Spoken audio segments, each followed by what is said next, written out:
안녕하세요, 여러분. 오늘은 역시 이솝 이야기 중에요.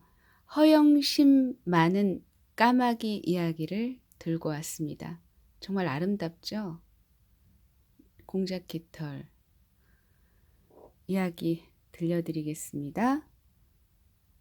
신들의 왕 제우스가 새들의 왕을 뽑기로 했어요. 제우스는 가장 아름다운 새를 왕으로 뽑기로 했답니다.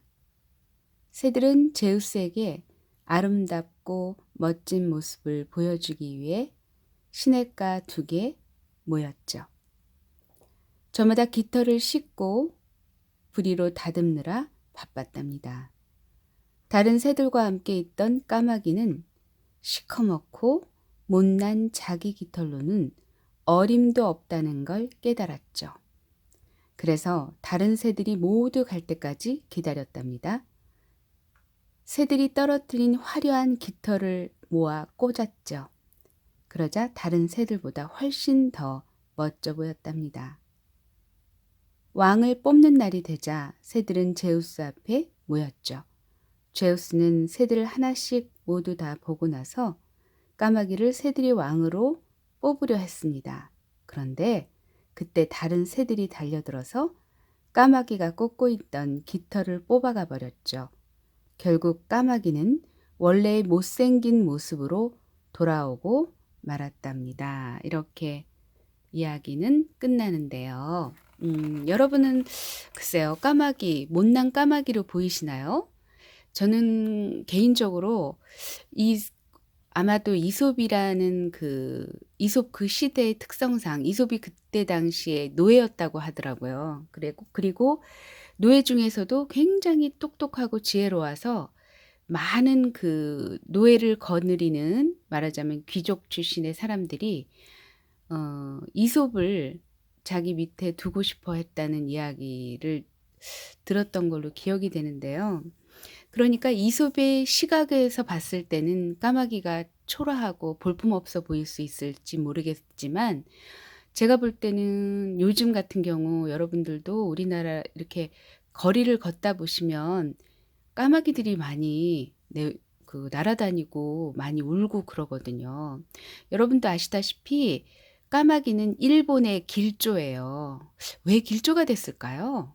그리고 우리나라는 길조가 까치잖아요. 근데요, 비하인드 스토리를 들어보면 정말 재밌는 것이, 일본은 까마귀 천국이에요. 그러니까 당연히 어떻게 여겨야겠어요. 그렇죠. 길조여야만 하는 거였어요. 운명론적인 이야기죠. 그렇죠. 그리고 또 한국도 역시 예전에는 까치가 많이 있었단 말이죠. 그래서 까치가 길조여야만 했습니다. 이거는요, 뒤집어 생각해 보면 자신이 가지고 있는 것, 그것을 인정하는 것, 그리고 그것이 어떻게 보면 행복의 시작이라고 저는 또 그렇게 해석하고 싶거든요.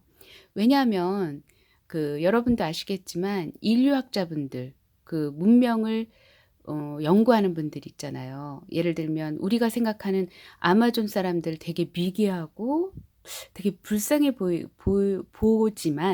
보지만 인류학자 측면에서 바라봤을 때는 그들이 살아남기 위해서는 어찌 보면 너무나 자연스러운 현상으로 그들을 이해하는데 좀 더 도움이 될 수 있도록 그분들이 함께 그분들과 거처하면서 왜 그들의 문화가 그렇게 될 수밖에 없었는지를 연구하는 그런 학문이잖아요.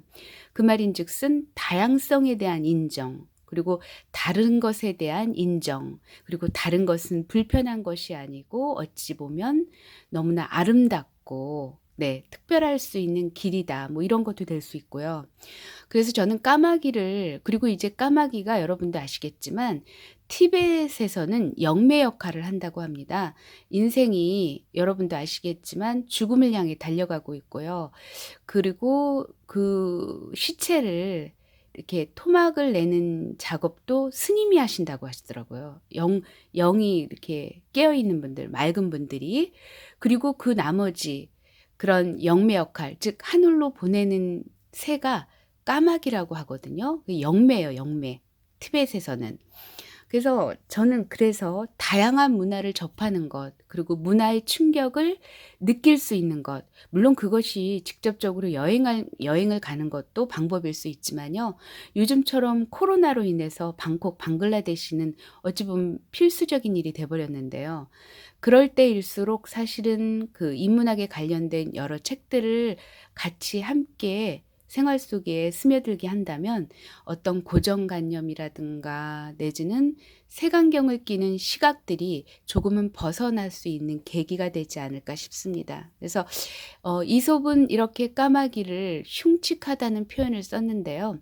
이 이야기는 그렇다 치더라도 우리 여러분은 절대로 까마귀를 흉측한 새로 보시지 마시고 '티벳에서는 영매로 바라보는구나. 또 일본에서는 길조로 보는구나.'라는 다각적인 다양한 시각으로 어떤 사물을 바라볼 수 있는 힘을 갖추셨으면 참 좋겠습니다. 여러분 오늘도 행복하시고요. 혹시 까마귀를 만나게 되시면 까마귀하고 인사를 나눌 수 있는 그런 하루가 되시길 또 바라고요. 까마귀 소리가요. 약간 애기 소리랑 좀 비슷해요. 여러분도 아시겠지만. 그리고 제가 개인적으로 좋아하는 그림책 중에 까마귀 소년이라는 그림책이 있어요. 제가 이제 그 유튜브에 쭉 올려놓고 있지만 그 속에 이제 까마귀 소년의 그림책도 있거든요. 그 까마귀 소년의 그림책을 들여다보시면 아시겠지만 굉장히 따스한 이야기예요. 그리고 자기 자신이 주인이 된 삶을 사는 아주 멋진 근사한 이야기거든요. 여러분도 함께 기회가 되신다면 까마귀 소년을 들어보시는 것도 좋을 것 같습니다. 그래서 이 세상에 사실은 귀하고 천한 것은 없다고 저는 생각을 하거든요. 개인적으로 모두가 다 귀한 존재라고 저는 믿습니다.